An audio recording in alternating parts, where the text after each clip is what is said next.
It's here. All right, so I've made the difficult decision to go ahead and sell my Sony. We got the R5 here. We're gonna stack it up against the Sony A7R III right now, which is what we're vlogging on. So let's get it right out of the way. The EOS R5 is a great camera. Hands down, it's a great camera. Yes, we all know they marketed it poorly because they showed it like this great production camera, and you're never gonna get the record times you need to out of a production camera at the qualities you should be able to. Me as a YouTuber though, do I need 4K HQ? Do I need 8K RAW? Probably not. There are times where I'm gonna wanna use that. We're recording in 4K HQ right now. But with all that great image, all that great ability that you can have out of the color, out of the C-Log, honestly, there's so many usability quirks I didn't realize I was gonna have to deal with, both kind of physical out and about and then also editing. All right, so we just switched over to the R5 now. Other things to note and just call out, I mean, there are distinct differences between these cameras. They both have IBIS, however, this is using a stabilized lens. This is also gonna let me go all the way out to 15 mil. You know what though, I feel like that's a fair comparison because ultimately that is the glass that's available for the RF mount versus the FE mount. You do have size differences. The R5 rig, along with the lens, because of the optical stabilization in both the body and the lens, is gonna be a little bit bigger, so you're gonna have to deal with that. However, on the Sony, the reality is the stabilization is just not that good. So I want to pause here real quick because I was actually kind of surprised and really disappointed with this after watching the footage when we were done recording. While my face is completely stabilized, very well stabilized while we're vlogging, the wobbling is really bad. And I know this was called out pretty early on, but then there were firmware releases for both the lenses, the 15-35, which I've updated to, along with the R5 itself. So we are on the latest firmware and you can see how much wobble there is. Like, it's kind of crazy actually, especially in this walking vlogging scenario.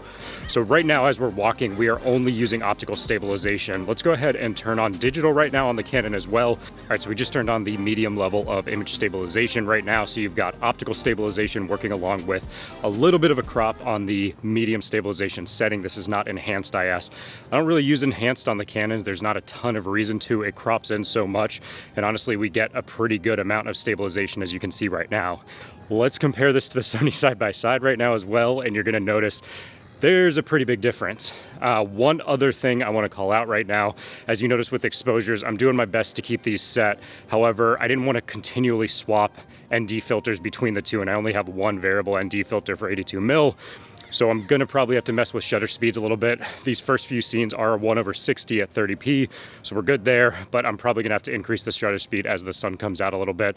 So you may notice some choppiness, but we're at least keeping it fair between the two cameras. So why'd I buy into the whole RF system? Look at the glass. Honestly, that was a big selling point for me. When you look at the 1.2s, the 2.0 zoom that we're using on here right now, amazing, amazing lens. Maybe the best lens I've ever used. You're not gonna get that on the E system out of Sony. So one thing that's been a big win for my workflow I've noticed on the Canon is that when you're switching between photo and video, it's actually gonna retain the settings specific to that mode. So for example, if I have a fixed ISO for photos, it's gonna retain that where I can be an auto ISO on the R5, and it's gonna retain that when I switch back to video. Another great thing I don't think enough reviewers have been calling out, which is huge for me, is you can finally use auto ISO on the R5 with C-Log. On the EOS R, you could not do that. You had to have a fixed ISO. On top of that, they did a great job. I don't see crazy stepping when I'm using it. Watch how good this auto ISO is, literally changing shutter speeds right now, back and forth. I really feel like when you look at the stills, the R5 is probably the best camera on the market right now.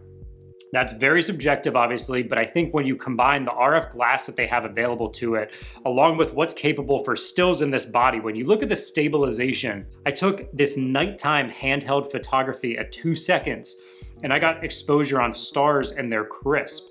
That's absurd, quite frankly. Now, yes, if you're doing night photography, you're probably gonna throw this thing onto a tripod, but just the sheer fact that you can do that with a modern day camera with 45 megapixels is pretty astounding. So to me, the R5 is an amazing photography camera that does an amazing job at video, but it's willing to accept the limitations it needed to make sure that it was the best photography camera. I also think they wanted to leave room for future improvements. So overall, the only reason I'm kind of questioning my upgrade right now is actually because of the wobbliness of that. I can deal with the record times on this. I've come to learn that in all my recording sessions, I really haven't had issues. The video looks great out of this. I love Canon log. It's super easy to grade. It's a very pleasing image. However, that wobbliness is just so crazy. So I got to figure that out. Hopefully, again, it's a firmware fix. All right, so what we're gonna try right now is some autofocus tests. I put the sun on my back. These are some of the hardest focusing conditions just to try out the two, see if there's any difference.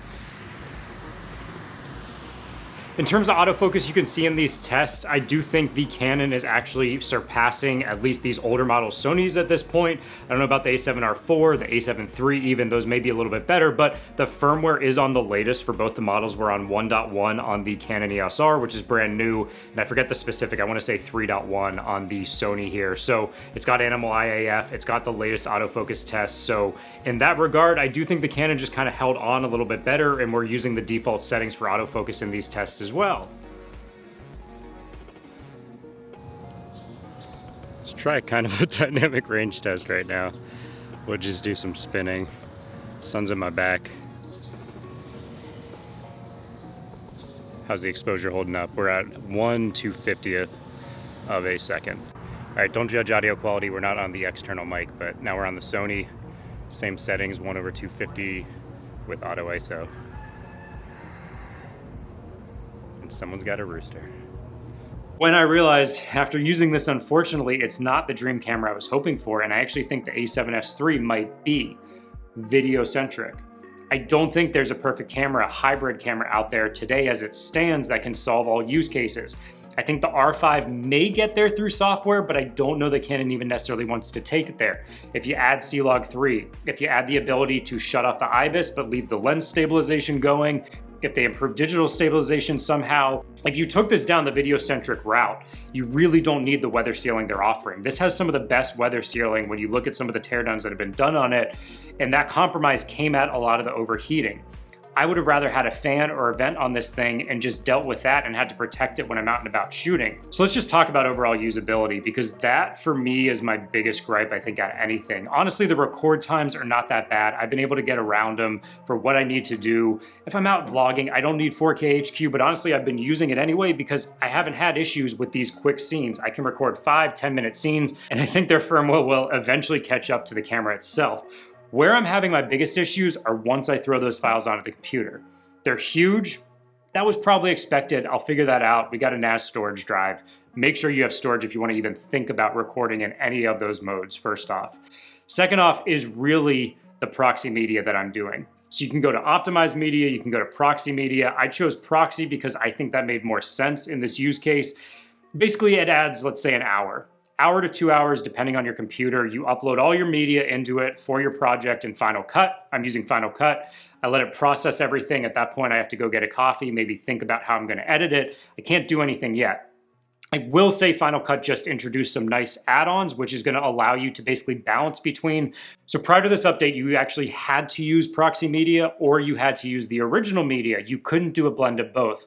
Luckily, they've introduced now the ability to blend both. And why that is important, let's say you wanna add in GoPro footage, you wanna add in cell phone footage, other cameras, whatever that didn't necessarily need to be rendered in proxy media, you can now do that and it's gonna jump back and forth on the timelines automatically for you. So that way you get smooth playback, but you get the higher quality if it's available. I think they recognized this very quickly and adapted, which is awesome to see out of them because that could have been a huge nightmare. I can tell you I was bouncing back and forth a lot in these exact comparison type videos where I didn't want to necessarily create proxy media for all those Sony files that I had that were going to edit correctly.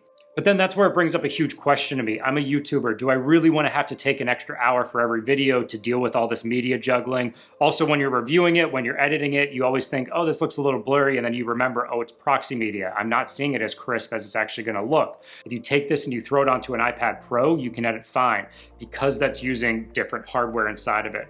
So it's probably a hardware fix. The next gen MacBooks might be able to edit the footage out of the R5. Then you're still going to be dealing with these crazy file sizes as well.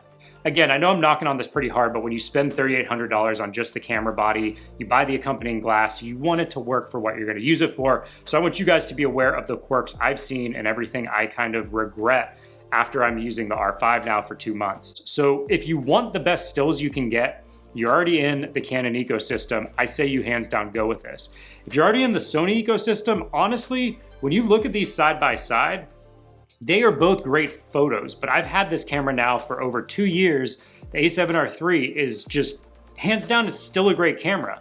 And I can tell you, I'm not necessarily that satisfied. I actually have a lot of buyer's remorse and a lot of regret about purchasing the R5 and starting to dive into the RF system more. I think maybe the next gen of these, now that they've been able to get more feedback from users, it's gonna be better. And I still love the idea of RF glass and what they've been coming to the table with, because you don't see these lenses everywhere. You're not seeing a 28-70 f2 on any other system. And that's a whole extra stop of light. So you're dropping your ISO in half, or you're getting a lot more light, or that background blur. I think there's a lot more to review, and hopefully software and firmware tweaks in the future that we can dive into. As always, guys, it's been a pleasure. Thanks for joining me. Any questions on the R5, any tests you want to see, let me know below. I did sell basically everything else I had to fund the Sony A7R III. I'm going to be able to throw it against the R5 in as many reviews as you want to see. That's it, guys. Thanks for joining. Hit that thumbs up, subscribe if you haven't, and I'll see you next time.